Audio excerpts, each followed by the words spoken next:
हम जब अयोध्या जाते हैं ना तो वहाँ कनक भवन और हनुमानगढ़ी के बीच में दशरथ भवन है। तो वहाँ आप देखेंगे ना तो वहाँ राम लल्ला चारों भाइयों और हनुमान जी के साथ उनकी सेवा होती है। क्या तो वहाँ पे एक राम प्रसाद जी बिस्मिल करके फक्कड़ संत, मस्त संत हुआ करते।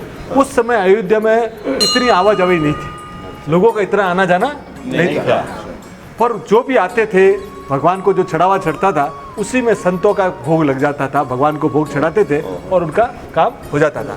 वो शाम को क्या करते थे, एक पलटू बनिया थे, उनको वो उनसे राशन लाते और जितने संत थे वो सब अपना काम कर लेते। ऐसे चलता रहा। एक दिन क्या हुआ कि संतों को कोई चढ़ावा नहीं आया, कोई चढ़ावा नहीं आया। अब संत सब भूखे थे तो राम प्रसाद जी ने 2 संतों को भेजा कि तुम जाओ पलटू बनिया के यहाँ कुछ लेके आओ।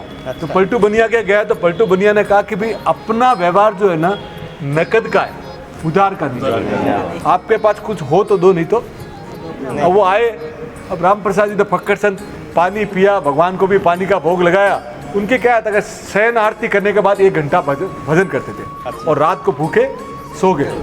अब उनके ताज्जुब करेंगे, रात को 2 बजे वहाँ पे अब सुन के तो 4 बच्चे राजकुमार जैसे 12 साल के पलटू बनिया के घर पे दरवाजा आया, पीताम्बर ओढ़ के, पीताम्बर ओढ़ के आए। और पीताम्बर, रात को 2 बजे कौन आया? बोले वो एक बार तो बाहर आया और बच्चे इतने सुंदर थे कि वो देखता रह गया। तो उन्होंने बोला कि पलटू जी मेरे पीताम्बर में 1600 चांदी के सिक्के हैं। 1600 जिस समय आना पैसा और 1 रुपया 2 रुपया तो बहुत बड़ी बात है, आना पैसे की कीमत थी। उसमें बोले इतने पैसे? बोले आप ये रखिए और इस मंदिर में ताज जिंदगी आप राशन भेजते रहना। 1600 चांदी। बोला मेरी पूरी दुकान मिला तो भी इतने पैसे नहीं है। बोले अभी आप रखो। और ये हो गया। इधर आप देखिए कि सुबह सुबह पुजारी जी ने खोला तो वहाँ पीताम्बर गायब। वाह। तो उन्होंने बोला पीताम्बर गायब है। तो राम प्रसाद जी ने सोचा कि रात को कोई चोर आए होंगे तो लेके चले गए।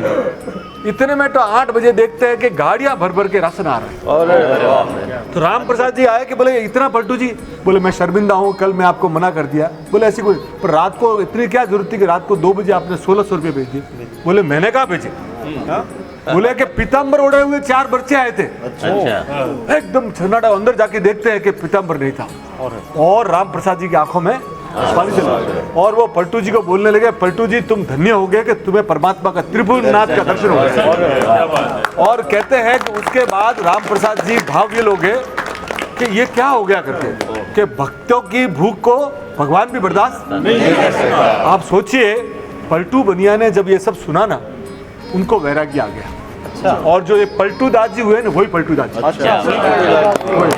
और उसके बाद शाम के बाद वो राम प्रसाद जी भावविहल होके मूर्छित होके गिर पड़े और पूरी रात है ना वो मूर्छित अवस्था में थे। रात को माँ जानकी प्रकट हुई। माँ जानकी चारों भाइयों के साथ प्रकट हुई और उन्होंने उनके ऊपर एक बिंदी लगाई। क्या लगाई? तो आज भी वहाँ पे दशरथ भवन के जो संत आते हैं ना, वो वहाँ पे बिंदी लगाते हैं। अच्छा। तो साहब ये आप सोच के चलिए साहब, परमात्मा की जो है ना साहब, आप सेवा करते रहिए। उनके पास जो है ना, आप 2 हाथ वाले की चिंता मत कीजिए, 1000 हाथ वाला आप ऊपर बैठा है। अगर वो उसकी सेवा आप करेंगे ना सर, वो आपकी रखवाली करेगा। बोलो भगवान श्री सिया राम भगवान। Thank you sir, thank you sir. जय सिया राम, जय सिया राम।